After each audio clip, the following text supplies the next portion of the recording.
probably not one of the most obvious topics to be discussing in this forum. In fact, it's not really a very obvious topic to discuss about in general. But my interest in the effects of porn stemmed from my advocacy around sex trafficking. In my research, and just researching more about human trafficking, I've discovered a link between pornography and sex trafficking. What we consider in sex trafficking, it constitutes the supply side of human trafficking, while porn constitutes the demand side of human trafficking. And most definitely, porn fuels the sex trade industry. And porn not only fuels that, it also fuels a lot of the societal, personal problems we face today that threaten our modern-day existence. Knowing that this was going to be a really tricky topic, I was wondering how to approach it. And I threw out this question to my friend. How much porn do you even watch? I wasn't really expecting an answer. But then he chuckled and said to me, oh, I watch it all the time. I watch Game of Thrones. And while this HBO show certainly isn't explicitly porn, media has normalized pornographic content into our most popular TV shows, into our advertising, into our tabloids, where we glamorize sex goddesses such as Kim Kardashian, Paris Hilton, and even Pamela Anderson. Porn has hijacked our sexuality. Porn has become the biggest form of sex education, and increasingly we are using it as a measuring stick for our sex lives and our relationships. The sole purpose of me today is not to condemn pornography, but to help you have more fulfilled understanding and make informed decisions around pornography and how it could potentially affect your self-esteem and your relationships. If we take the standards of porn and apply it to our femininity, our masculinity, or our sex lives, we most definitely will damage our personal and social well-being. The issue with porn is that we have halted the dialogue about it because there's intense taboo attached to it. Unfortunately, silencing an issue doesn't help us make better decisions or judgments about it. In fact, it stifles understanding. It creates room for countless individuals to develop misconceptions. In American society, we label the presence and discussions about porn as inappropriate. But on the other hand, the entertainment industry has normalized consuming porn. In fact, porn has become so widespread, people don't really question what are the consequences behind watching it. In fact, it seems that few even want to know the negative impacts of porn. It's uncomfortable to think that there are side effects. But to make a comparison, even the most insignificant of drugs, such as Lyrica, which sole purpose is to prevent restless leg syndrome, which I didn't even know existed, has a list of side effects that follows it as well. So why don't we do that with porn? Why aren't there warnings and active disclaimers telling us about the potential impacts it has on our lives? And the insufficient answer to this question is what inspired me to give this talk today. While there are many issues around porn and its effects, and it's very multifaceted, today I identify two primary things that are worthy and relevant of consideration. One, that it affects our self-esteem, and two, it will affect our relationships. First, I'm going to make an argument about how porn can damage our self-esteem, particularly our sexual confidence. Although I certainly am not an authority on male thought, there is a study that shows that pornography can be highly detrimental to our self-esteem. In 2004, Elle and MSNBC conducted a survey of 15,000 Americans, and 1,220 of these men admitted to feeling bad about their bodies after viewing porn. Watching porn, you can see the basis of their understanding. It seems that in porn that men have eternal erections and penises as long as a ruler, but that's just simply not the truth. And yet, that doesn't stop men from feeling disappointed about their bodies. A good friend of mine, we're talking about this, and he revealed to me that he suffered intense performance anxiety every time he had sex with his girlfriend because he was afraid he couldn't satisfy her like that porn actor. Essentially, he felt like a sexual loser. But anyone who knows him realizes that's completely ludicrous. He's warm, gentle, kind, loving. But porn tells him differently. Porn tells him he's incompetent, he's insufficient, he's unattractive. And that is heartbreaking to me, because that's so not true about our friends. Porn has a power to undermine our self-confidence.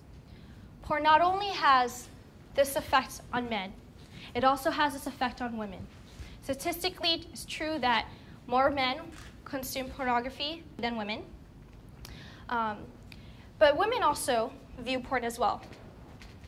And in knowing that their boyfriends get aroused to these double D-sized cub women with large Nicki Minaj butts, how can their insecurity not seep in about their bodies?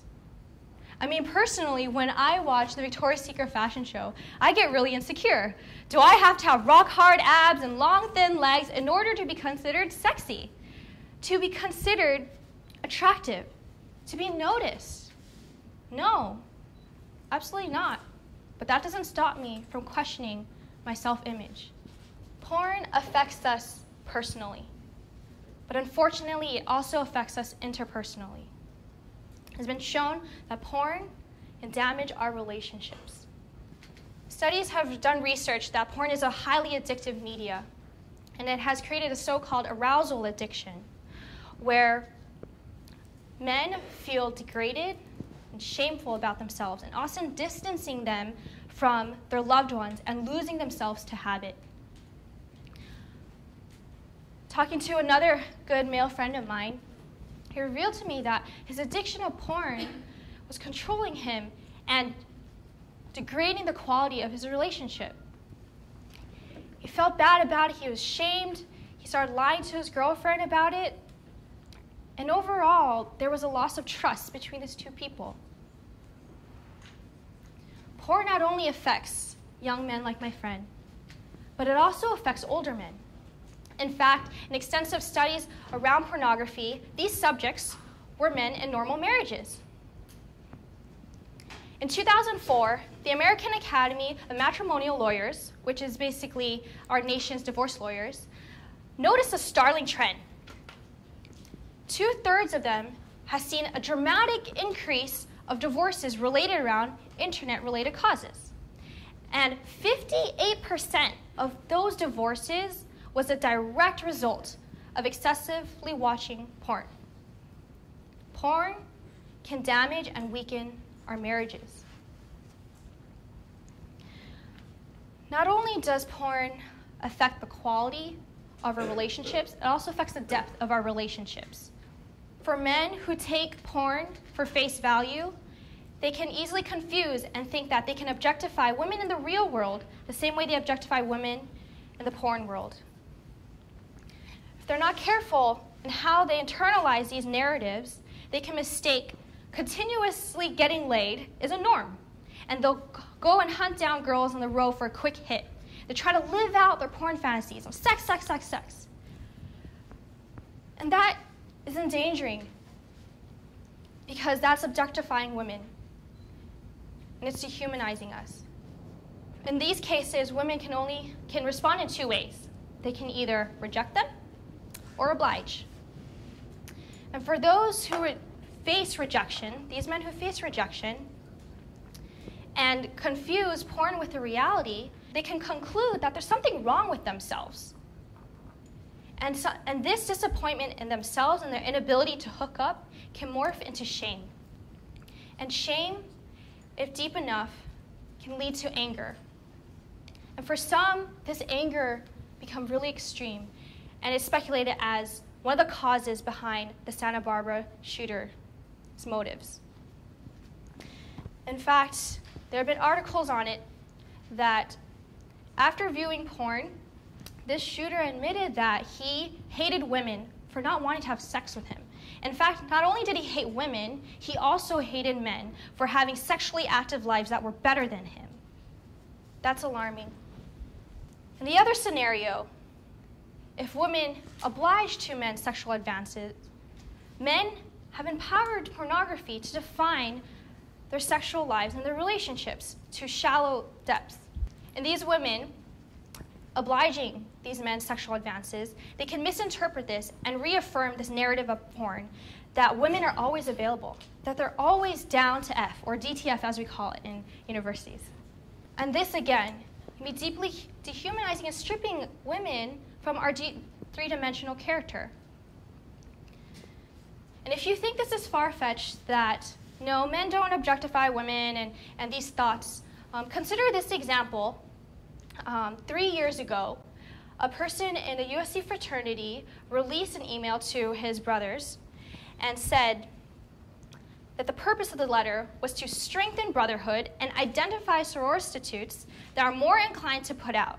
And he continues in this letter to assert, "He shall call females as targets, because unlike men, they are not people. And so giving them a name or a distinction is pointless." This was a huge scandal that happened 3 years ago that you can find. So after this huge sucker punch to my female friends, I'm going to make a very large claim. And although it's very controversial, I found this on scientific evidence, that the most threatening implication about porn is that it can create a culture of rape. Notice I said culture of rape, not just rape.